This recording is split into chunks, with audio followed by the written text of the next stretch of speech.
Wonderful evening, everyone. Welcome to our fireside chat. It's a collaboration between maleOneZero and SAP Women in Tech. My name is Natascha Zeljko, and I'm the co-founder of maleOneZero. And we're running this as a series, these live talks with SAP now already 3 years. So very happy you're joining us tonight. Yeah, so let's dive into tonight's topic, which is the global innovation race. Is Germany falling behind? This is a very good question. And it's also not a new conversation, but it's one that keeps evolving. And especially when we also consider aspects which are linked to this discussion as diversity, for example, but more on this later on. Yeah, there are a bunch of studies out there who always examine where are we standing in Germany in terms of innovation. And the latest one, which was published in September this year, it's from the German Industry Association, which is the German BDI, and Roland Berger. They just did a study, and the outcome was that Germany ranks on rank 10 out of 35. So it's not actually excellent. We've done better in the past, and there are other countries, smaller countries, who are doing much better. For example, Switzerland, Singapore, also Denmark.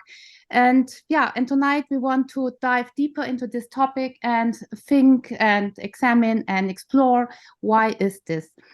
And I have here two really great speakers on this topic, two powerhouses in terms of tech and innovation. I would like to introduce to you. We have here Professor Katharina Hölzle. She's Professor of Technology, Management and Human Factors at the University of Stuttgart.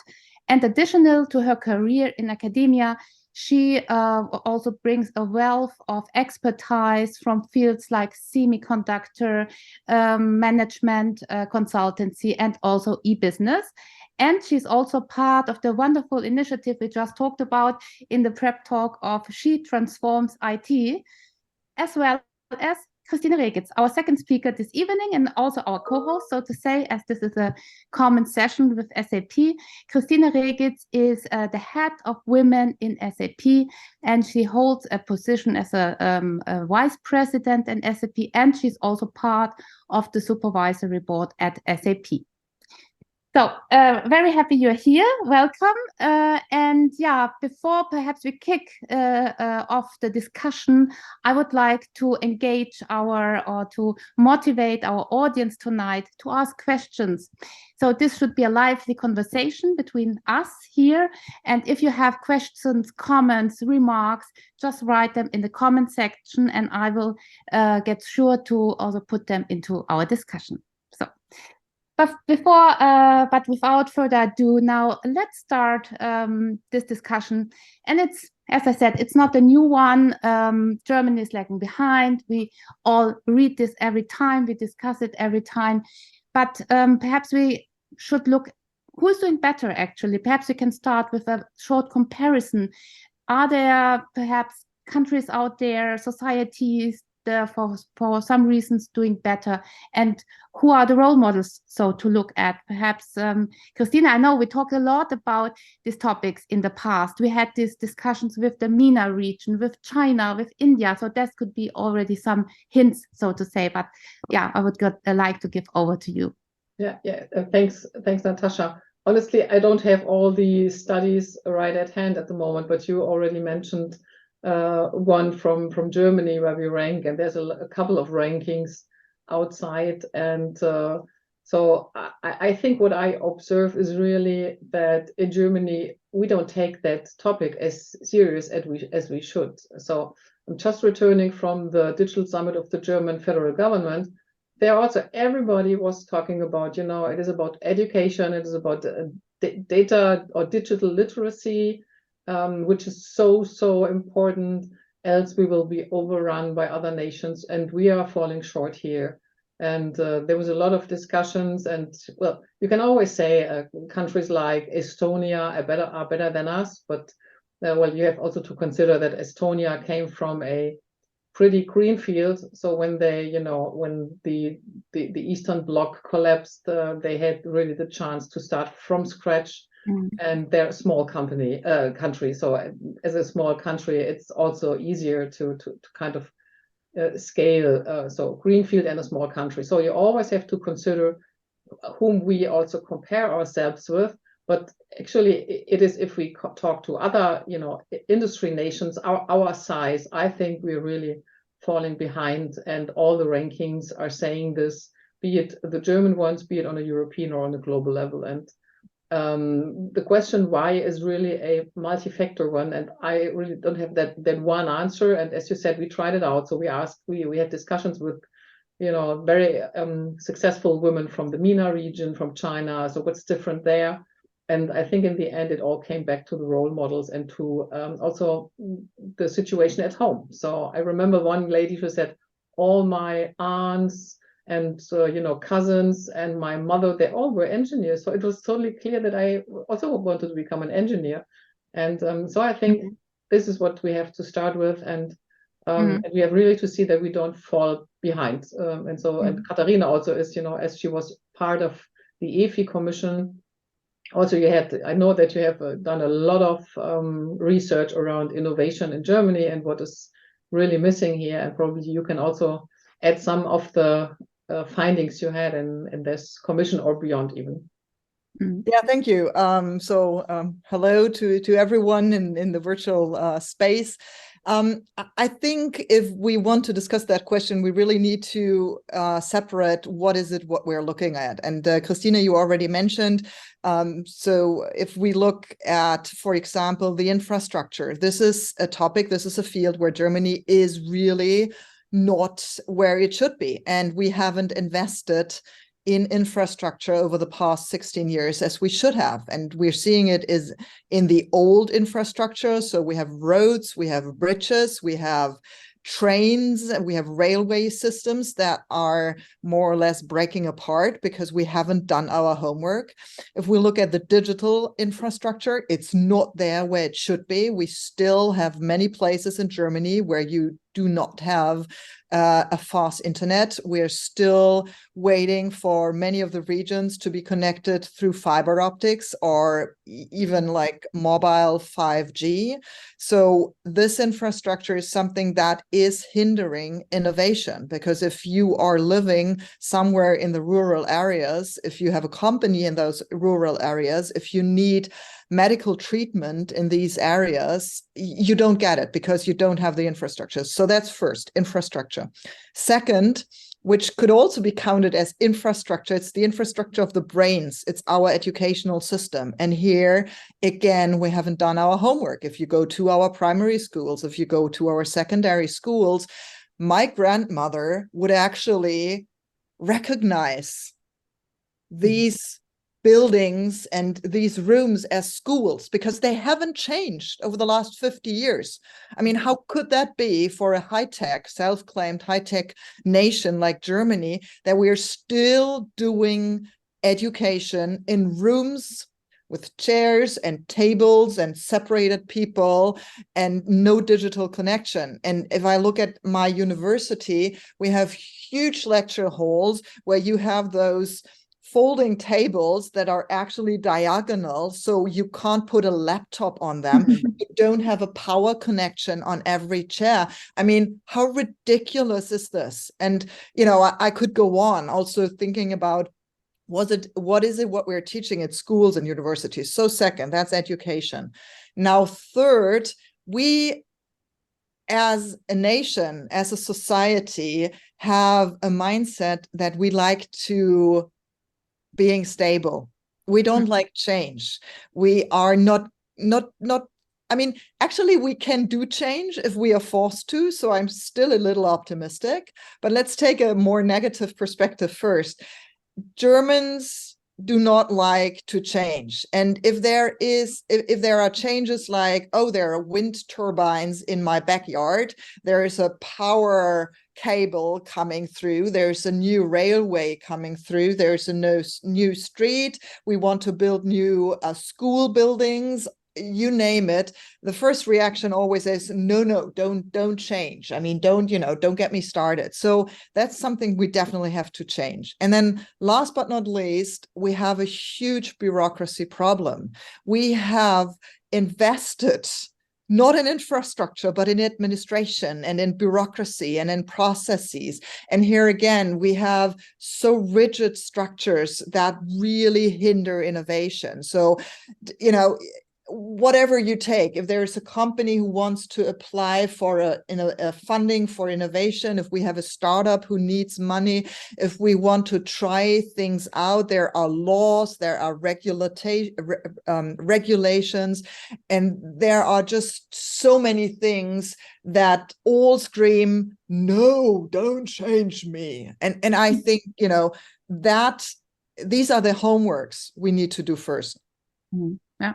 But that's a lot, right? The infrastructure, the mindset change, which is perhaps the hardest one, the one we should tackle first. But people, as you said, don't like to change the bureaucracy. So we have a lot on the plate, and we have perhaps also something which is called the innovator's dilemma, which says we are perhaps still doing too good to change because you need pressure, right? And especially perhaps Germany needs pressure, as we don't like to change, because if you look in the Nordics, they're also wealthy, but they are different. They like innovation. They like new projects. Would you agree, Christine? I don't know if the innovator's dilemma is fitting to a country, because it is for companies, and it says, when you're stuck with your legacy products, you cannot free up enough time and space and money to invest in new stuff. This is what you have to make money. And the thing is that a country is run, and this is really a sad thing, very, very sad. It's not run like a company. So, you see it now in Germany with the hustle we have with the household and this Sondervermögen. I even don't know what's that in English. So this is all turned to a budget year, and what they don't spend in that year cannot be transferred to the next. So they're not thinking nor in projects, nor do they have the accounting. So they still have this cameralistic. So there's no also, therefore I would not compare a country, and therefore I think the innovator's dilemma is not really fitting fully. What I would agree is that what we underestimate is that what we just discussed is more on the investment side. And it's, and investments have a long, long life. So, it's like a bridge. You don't build a bridge in a day. So you need a certain time to do it.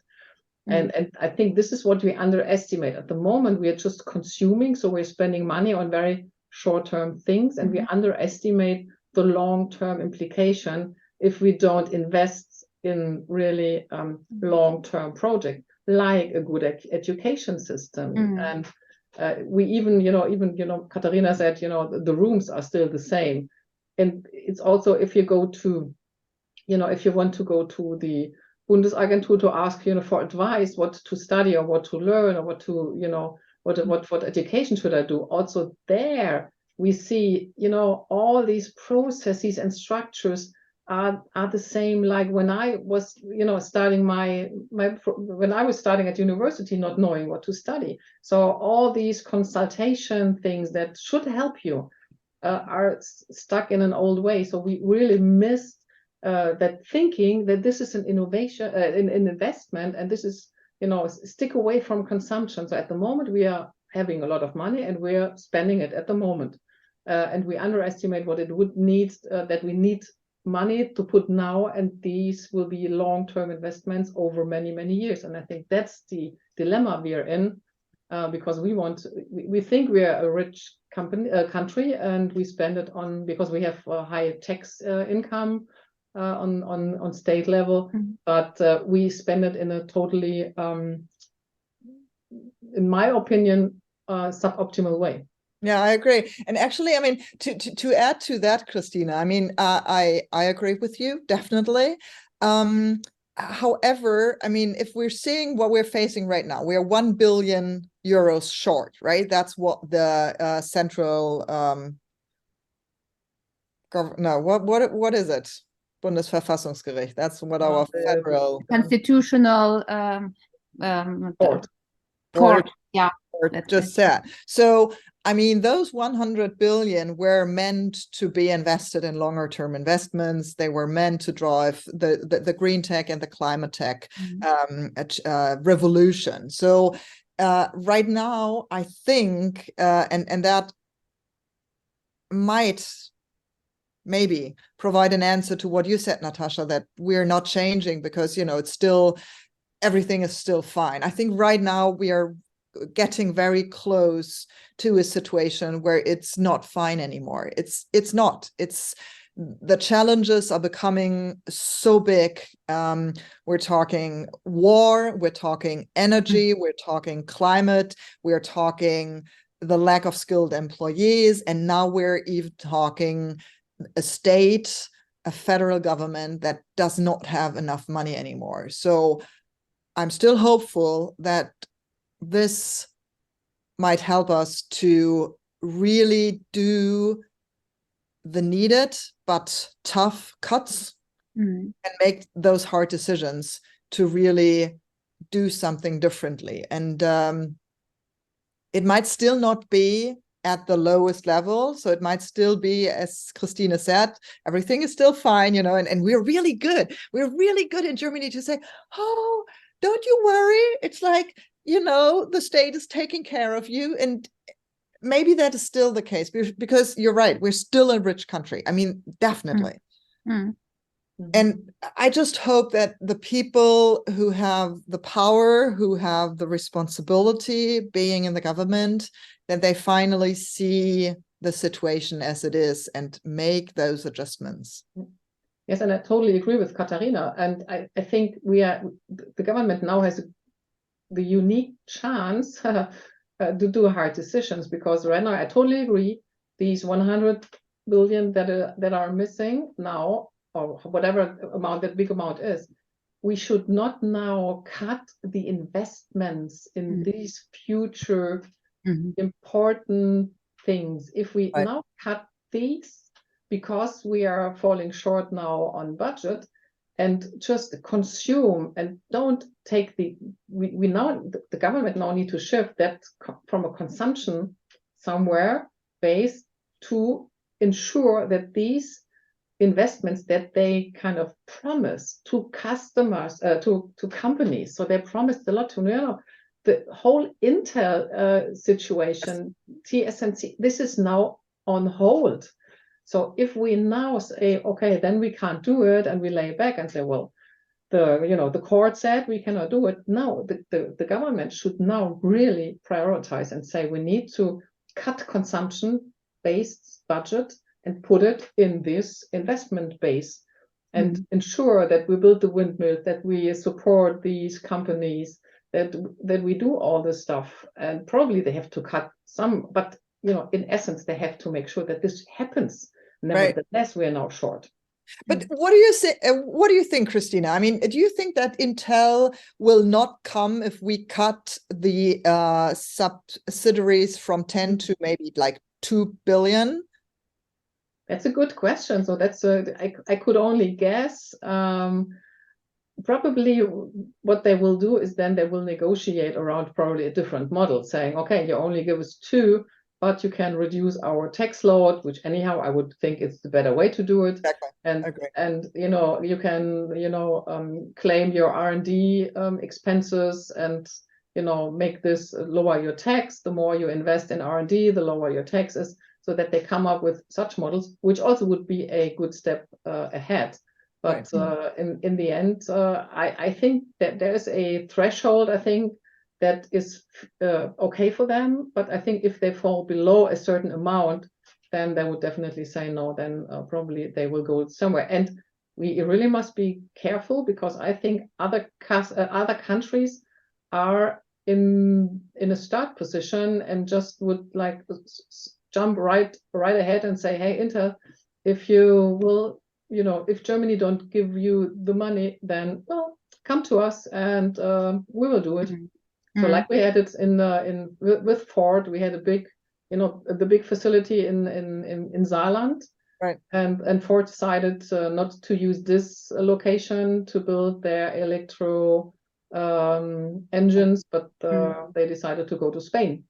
So now that location in Saarland is a couple of thousand people are totally in the air, so they don't know what will happen. So I think that could happen, that Intel will say at a certain point, or we have competition from a different country, that they say, we give you what Germany will not give you.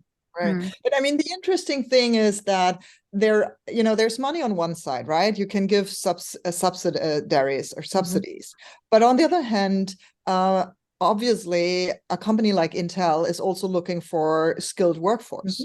So, I mean, any other country would not only need to provide subsidies, but they would also need to provide the adequate infrastructure and the educated people. And there we are again within, the boundary conditions and the frames. And I think, and this really is my hope, and this is my appel to the people in charge, that if we invest smartly and we invest in the framing and in the boundary conditions, we don't need those huge investment and subsidies, because we have innovation-friendly conditions that will not only attract new companies, but, and that is even a bigger threat, the moving away from German companies. I mean, I'm talking to a lot of companies from the traditional engineering sector in Baden-Württemberg, and they are just really sick and tired of the situation as it is. There are so many laws, there are so many regulatories. It's so hard to get a construction permit. I talked to an entrepreneur last week, and he said, I'm waiting for a permission to build a new production site for 2 years now. At some point in time, I will just move somewhere else. And then there was another lady, and she said, we just built a production site in Mexico, and it took us 8 months from applying for the construction permit to start of production.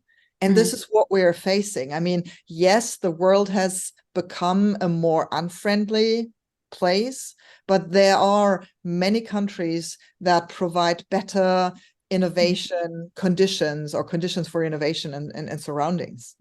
I still think that also we live also here, because you just said it, we need educated people, because Intel will not come if they will not find the people that can, that are really experts. So we need a certain expertise, and we only can gain expertise through a good education system. And also here, when you read these horrible statistics that, nearly 30% of the pupils coming out of primary school cannot read and write and do math in a sufficient way, that's also a long-term issue that we have at the moment. Still, we have enough skilled workers, experts whatsoever, but if we fall short there, the companies will very easy switch, even if they have let's say a facility and have built and invested there. Well, if they don't find the skilled workers, they will slowly move out again. It's even, as you said, with the subsidies, the more subsidies they had, and the more subsidies without any condition they had, they will move out. And therefore, I think we're back to the education system. This is also a long-term issue that we have. Still, we have enough. Also, we are attractive for foreign students, at least, because the German system still seems to be known as a good system. And it's free. And it's free. Thus, the costs are very, very low. So high standard, low cost. But we also need to keep these foreign students here in Germany, because if they just come to study here and then go back to their home country, that would be a bad investment from our side. So we're back to the education system, which is also a long-term investment, what we're doing. And here we only see also the bad results in a couple of years, or we see now the results of the politics of, I don't know, 10 or 20 years back, when they started to lower standards or to not preparing the young folks sufficiently, not giving them enough supporting structures to learn German, or to, you know, come out of families that have, you know, not the necessary background that they encourage people to learn. So we are, and that's a big threat to me. That's for me the biggest threat in the end. So that we have a lot of people who are have a low education, can only do, you know, helping things like, you know, bringing parcels to people, or, you know, cleaning kitchens. And on the other hand side, we are lacking these skilled workers, and companies will go to locations where they find the skilled people they need. And and if I just came back from India 2 weeks back, it is incredible. When you look at India, and you look what they're doing, when you look at the people, when you look at how many they are, and how young they are, how hungry they are, they are hungry. They are kind of curious. They want to have it better. They, you know, their families support them. And that's something which I'm missing. So that hunger to be, you know, to be good, to earn money, to earn really a lot of money, to, you know, climb the ladder. I think we are okay to be mediocre sometimes, I feel. And that's not the mindset we need. That's not enough, no. But this is an interesting point, and this is what we discussed very often in our discussions, for example, with India. Yeah? They are hungry, right? But to stay at the question, how to build a better environment, we have a question from the audience. Perhaps I can put that in. How does the surrounding environment play a role? How can we create spaces? Also, there's a question for females to thrive, because we didn't touch this, because we also lack a good proportion, right? And we see this, and we'll talk about what is with the engineering studies. The numbers are declining again. So we will tackle also this. But you see that every day, you too, you in your tech company, and Christina and Katharina at the university. So is the environment or not the right one? Well, maybe I start. I mean, Christina already mentioned role models. Role models are just tremendously important, so that young and old women, but also men, and, you know, disrespective of gender, all people see something and are motivated through these persons. However, that's, you know, that's like an important factor. But if we're talking about conditions, I mean, what are the conditions we need? We need conditions where it doesn't matter, and you also pointed that out, Christina, what your financial background is, what your educational background is. So we have in Germany, unfortunately, an education system that is not very equal. It depends a lot on your family background, and whether your parents or your surroundings are able to support you in your education. So that's something we need. And you mentioned, Natascha, also the Scandinavian countries. They are doing so much better, that education is the same for anyone, disrespective of where they are from and what their background is. So a more equal educational system. Second, we need, and here we are again at the mindset, at the culture. I just recently moved to Stuttgart. I used to live in Potsdam before, and I was teaching at the University of Potsdam at the Hasso-Plattner Institute. So being close to Berlin, being in Potsdam, and Potsdam also being the former eastern part of Germany. And it's so funny. I mean, 30 years later, right, it still plays a role that the infrastructure of childcare and also the mindset of people, that it's not a question that women and mothers work full time. In Stuttgart, it is an issue. And I had students, female students, approach me after, I gave them a little bit of background of where I'm from, and that I have 3 children, and so on and so on. And they ask the question, so is it possible to have a career and a family? And you're like, where am I? I mean, am I in the year 2023 in Germany? I mean, what has happened?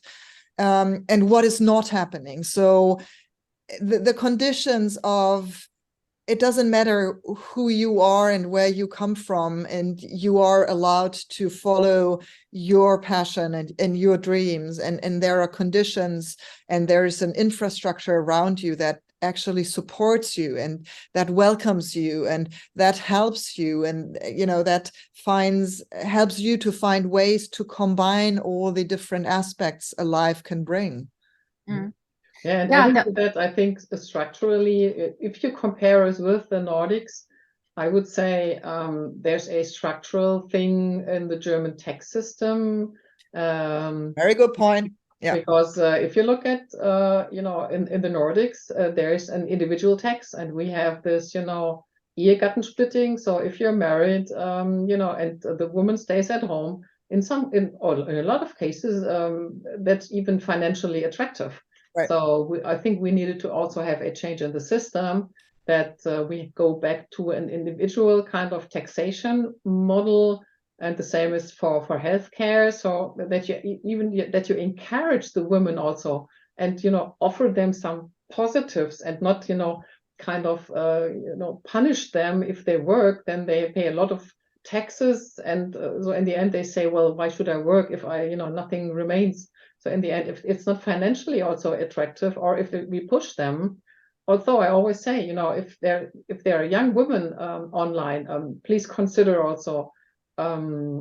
If you got separated, then you have to go back to work. And I fear that through all that what we have done, a lot of women will end up in a very poor situation when they're getting older, and cannot catch up, and really have to be, and this is something, keep in mind, we have to change the taxation system in order to also make it attractive, and force, not forcing, but make it attractive for women to work. To earn own money, and enough money, and not getting cut by some tax systems who are not really, they are not playing in favor, right? That we get more equal.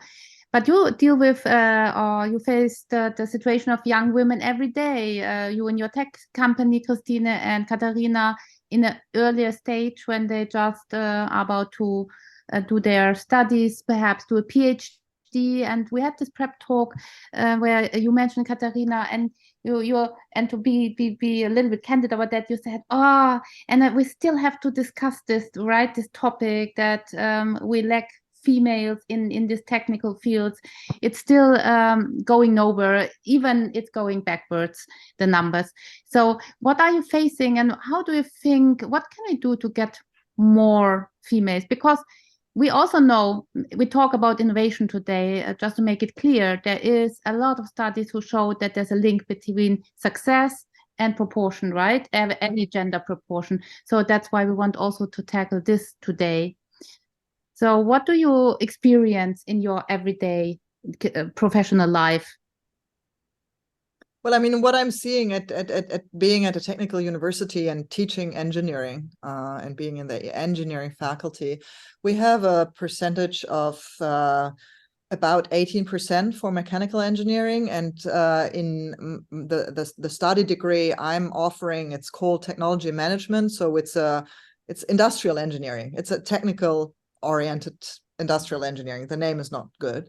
And there we have 40%. And that already gives you an indication of what we need. We see also in computer science, if you have pure computer science in Germany, it's not, in other countries, it's different. If we look at Iran, if we look at, there are several computer science degrees, for example, Columbia University, they have 50% female intake. So, but let's stick to Germany right now. So, if we look at pure computer science, you have a pretty low percentage of female students. Now, if we look at medicine informatics, if we look at business informatics, if we look at bioinformatics, the percentage of women goes up.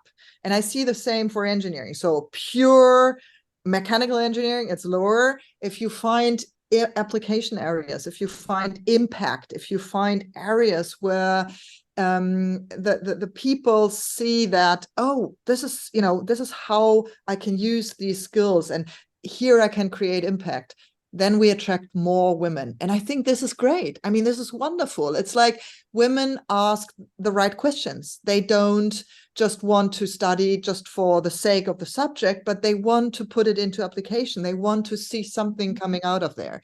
So I think, and here we come back to Christina's role models.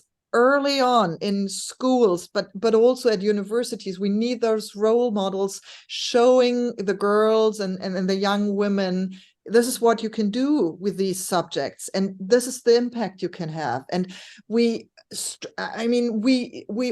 a revolution in the schools, because the way we teach mathematics and physics and chemistry, it's, the young people don't see the impact. And that's also why we're seeing lower numbers, not only for females, but also for males. We need to ask these questions. What do we do with these subjects, and how can we have an impact? So that for me would be a very, a major roadblock we need to move away. Mm-hmm.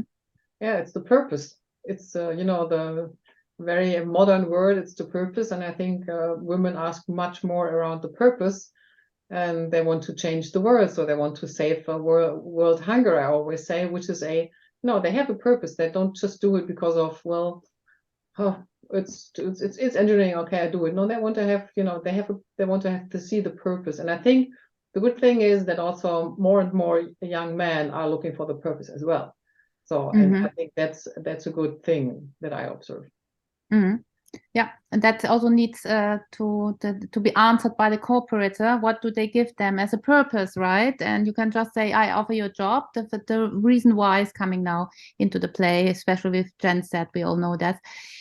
But we've been on an interesting point also when we discussed this topic before, to say it starts even earlier, because you are already in the universities, you are then in the job, but it starts from the beginning, from the parent side. And we have this question from the audience: what do need to change? What can parents also do to enable and empower their children / daughters? I think that's anyhow a field which is underestimated and also underobserved, because I think what's happening when you are a young girl or boy and you're in a situation where you have to decide now what to do, what to study or what to do as an education, then there's and there's studies out there. There's two things that are really, really crucial. It's the parents, because they're the first role models, and it's the teachers. And both of them are really crucial for that decision. And currently, I think a lot of parents are just also, they can't help, because they even also don't get it, because the times are changing so fast. If you have, a father who is, doing some normal office job, and the mother who is also doing some care work at the kindergarten, how should they have any idea what a job at SAP would mean and how interesting that could be? They would just say, oh, that's probably nothing for my girl or for my boy. So the parents often, I think, are just lacking these perspectives. Nobody helps them. What I said, all these, counseling at the Arbeitsamt or at universities is still very old. And same for teachers. Well, a teacher has done a university degree to teach. Normally never worked in a corporate or in a other business. So how should they know how to advise or counsel the young people? So I think this is crucial. So because that's the second topic for me. It's the role models, but it's also transferring what is the day-to-day job when you join a company like SAP or like, as I said, IT is everywhere. So digitalization is in every company. It's not only tech companies. And, we are lacking these good examples of professional work. So what do I do if I join SAP? What do I do if I join Volkswagen? So, and what are the options there? Why is it interesting? And what should I study or learn in order to have that job? Why is it interesting? Why it is really, it's good for you? And I think the parents and the teachers are crucial for that. And I feel sometimes they are left alone. And if you don't come from what also Katharina said, from a home where both are very educated, and then these people just say, and I also still today, young girls come to me and say, oh, my mother or my grandmother just said, well, learn something in the office area, do some, don't study, and just do something where you can, in an office, you can you typewrite and you do some letters and some assistant work. And therefore the parents are crucial, and they are kind of, I would say, sometimes left alone, and same for teachers. Well, but I'll see that a little more critical. I think it's also, what they make out of it. So it's like there's one thing of, yes, obviously, I don't have that knowledge. I don't have the expertise. I don't, I have no in-depth information about what it is to work at SAP. But I mean, hello, there's the internet out there. There's social media. I mean, there's so many sources of information. And what I expect from the parents, and this relates back to what I said before about the German society as a whole, I expect them to be open-minded. I expect them to look around, and I expect them to, be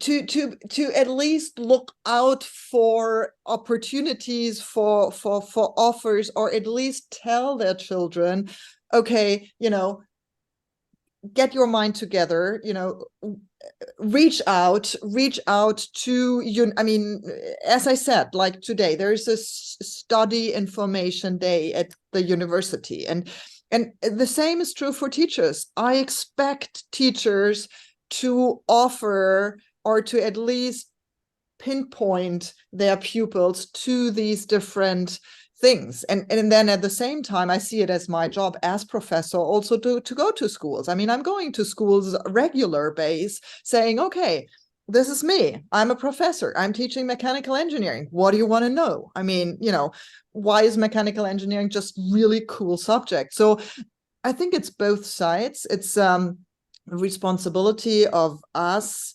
as teachers, as professors, as educators. It's the responsibility of companies, but it's also the responsibility of everyone. And we have lost that a little bit, because we feel that, oh, I need to be taken care of. It's like, let it come to me. And this is not how the world works. I mean, this is what you said, Christina, about India. And it's true for so many other countries out there. I mean, they know they have to work on their progress. They have to reach out. They have to look out for opportunities. And I think we have lost that to a certain degree in Germany. Yeah. But we had these stories, we used to have them, perhaps in the 1780s, there were these upward mobility stories. It was also storytelling. A father worked, for example, I know a lot of the stories in the production of Mercedes-Benz. He did really blue-collar work, and he saw engineers sticking around in their offices. And at home, they told, hey, there are big jobs out there. There are perhaps better jobs out there. So why not, why not taking this path? Or did they lose perhaps the belief that there's something, that this is possible, perhaps to get there? That would be the question. Why is this not still running, this system? I think it is. For me, it's pretty clear, and I often hear from people my age, and I like my story. I was the first in my family to do Abitur, and I was the first to go to university, and I was pretty proud around that. And at the same time, you have to consider when you have to finish school in the 80s, we were really many. We had really competition. And even if you had a real good exam and you've been abroad, so like me, I had to write a lot of applications until I found a job. So we were many.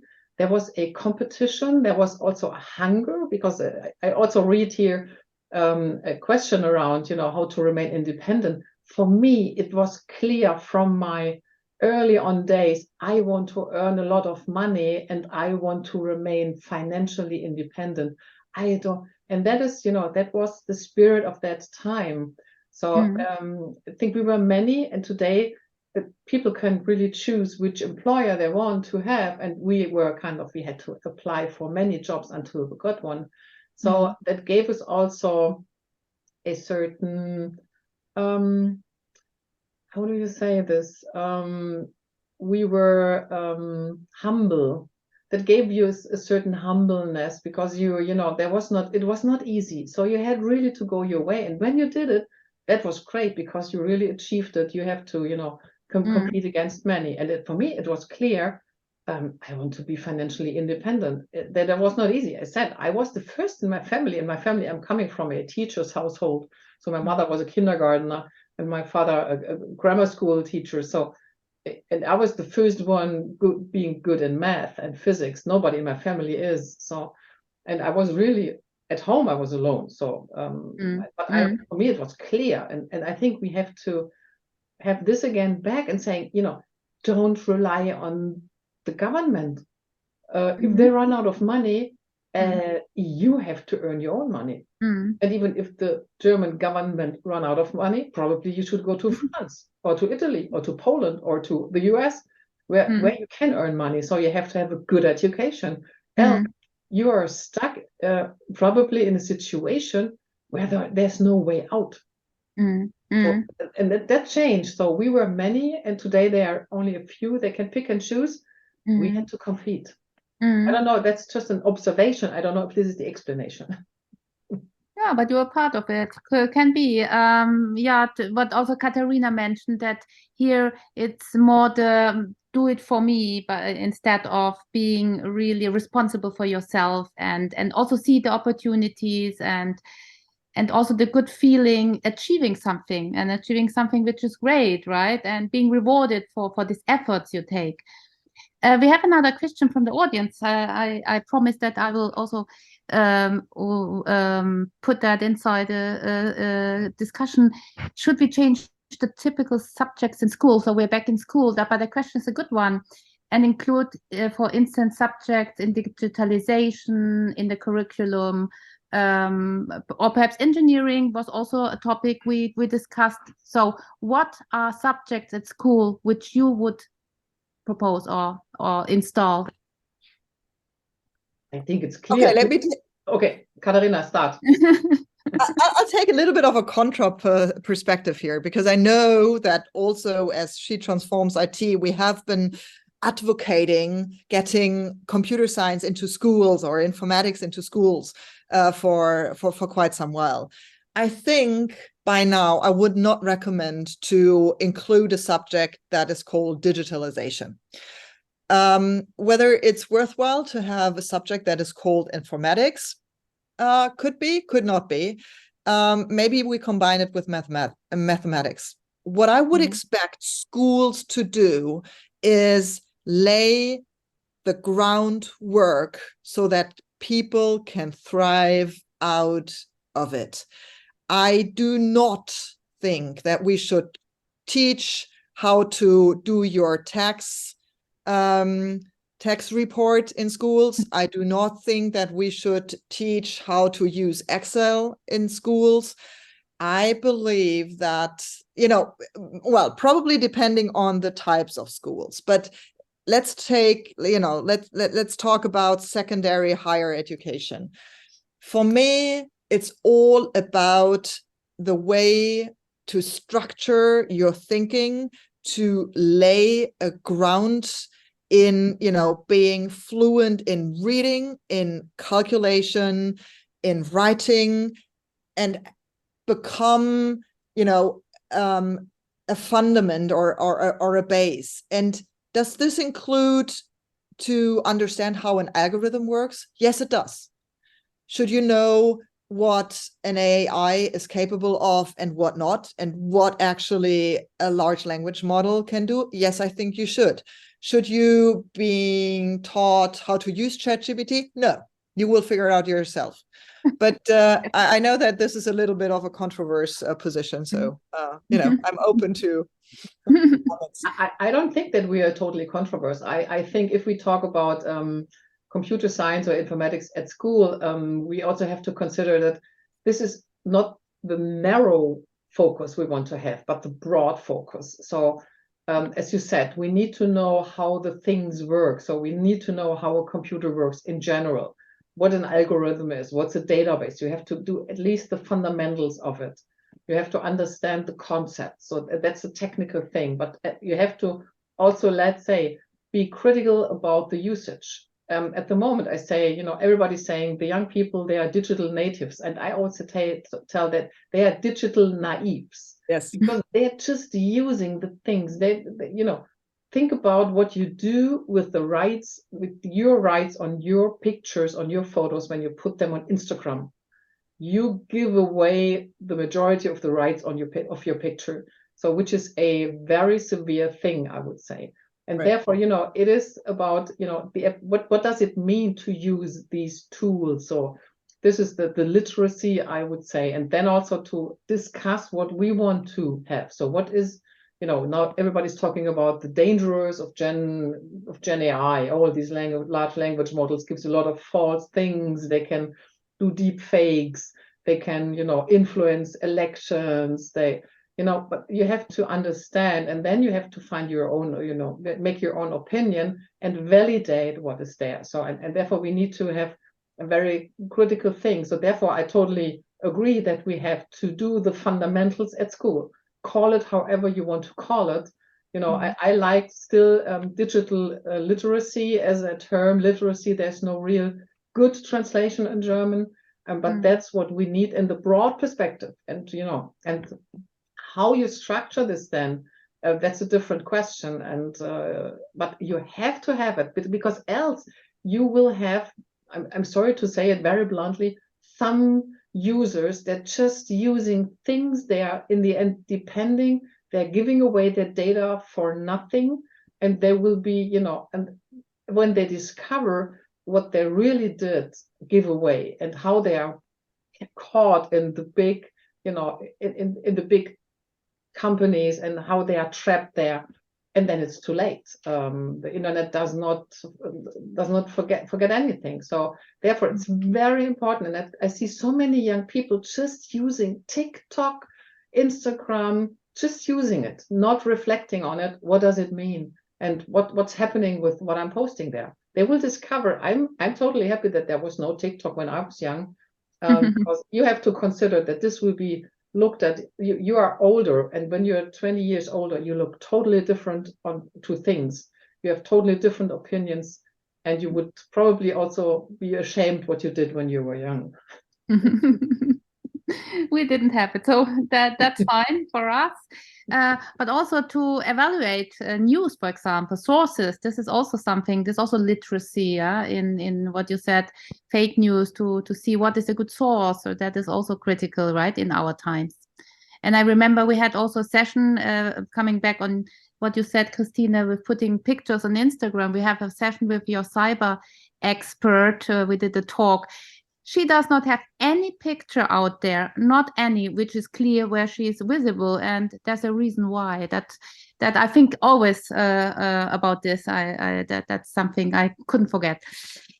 Yeah, but coming to an end, I would like to perhaps put a little bit of perspective on things we might look positive on. So what gives us hope then? We talked a lot about what has to change. It's a lot. And we saw also a lot of these things we are facing and struggling with are, let's just say, very, it's depending on the state, on regulation. So we can't influence that in our everyday lives, but we can influence some other things.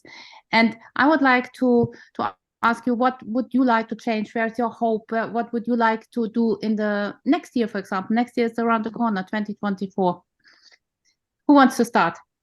Perhaps Probably Christina. I can start. As I said, I came from the digital summit of the government, and there was one session, and there was an initiative also funded by the Ministry of Research and Education, which was called the Common Grounds Forum. So there was a program where a lot of young people came together and worked on the burning questions.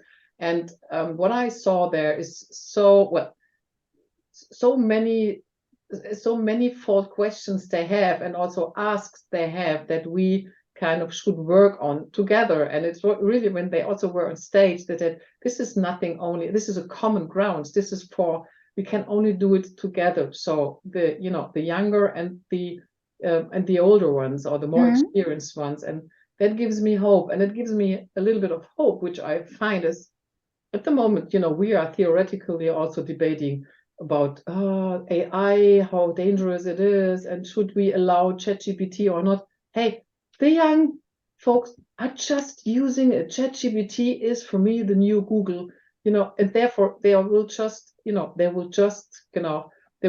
discuss it. They will use it. Probably, as said, they should be reflective a little bit on the usage, but we will not stop that. And therefore, I think probably that can bring some positive spin again, and saying, innovation and technology is something good. We can solve problems through innovation and through technology. And it's not always, like, oh, that's dangerous. Let's first discuss until we are 100% sure that it's not, hurting anybody. Yeah, very good.